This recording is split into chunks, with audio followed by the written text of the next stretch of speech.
வள்ளியை மணந்த இடம், முருகனின் சினம் தணிந்த இடம்.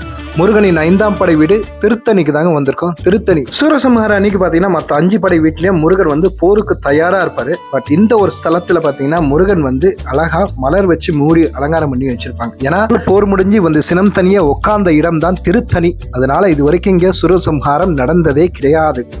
சூரசம்ஹாரம் முடிஞ்ச மறுநாள் பார்த்தீங்கன்னா முருகனோட திருக்கல்யாணம் நடக்கும். ரொம்ப விசேஷமா இருக்கும். அதை பார்க்கறதுக்கே கொடான கொடி கண் வேணும். ஏன்னா வள்ளியை மணந்த ஸ்தலம் பார்த்தீங்கன்னா திருத்தணி.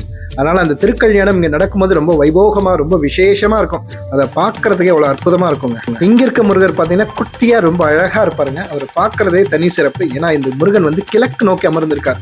தொழிலுக்கு ஒரு முக்கியமான ஸ்தலம்னா திருத்தணி. முருகா, நான் ஒரு குட்டி வியாபாரம் பண்றேன், என்னால் அந்த தொழிலை சாதிக்கவே முடியல, எனக்கு எப்படியாவது வழிகாட்டு, உன்னையே அந்த தொழில ஒரு பார்ட்னரா சேர்த்துக்கிறேன், எனக்கு எவ்வளோ லாபம் வருதோ அந்த லாபத்தில் 1% 2% உனக்கு நான் கொடுத்துறேன் முருகா, என் தொழிலை எப்படியாவது முன்னேற்ற கொடு அப்படின்னு கேளுங்க. கண்டிப்பாக ஒரே வருஷத்தில் உங்கள் தொழில் பார்த்தீங்கன்னா பல மடங்கு லாபத்தை பார்க்கும். ஏன் கண்டிப்பாக ஒரு வருஷம் சொல்கிறேன்னு வச்சுக்கோங்களேன். இந்த கோயிலோட மலை அடிவாரத்துலேருந்து சன்னிதானம் வரைக்கும் 365 படிக்கட்டு.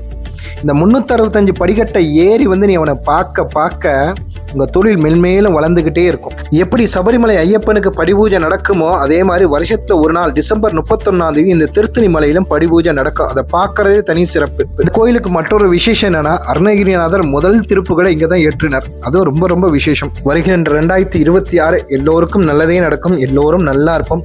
முடிஞ்ச அளவுக்கு அன்னதானம் பண்ணுங்க, பசுவுக்கு உணவு அளியுங்கள், நல்லதே நடக்கும். எல்லோரும் நல்லா இருப்போம். நல்லா இருப்போம்.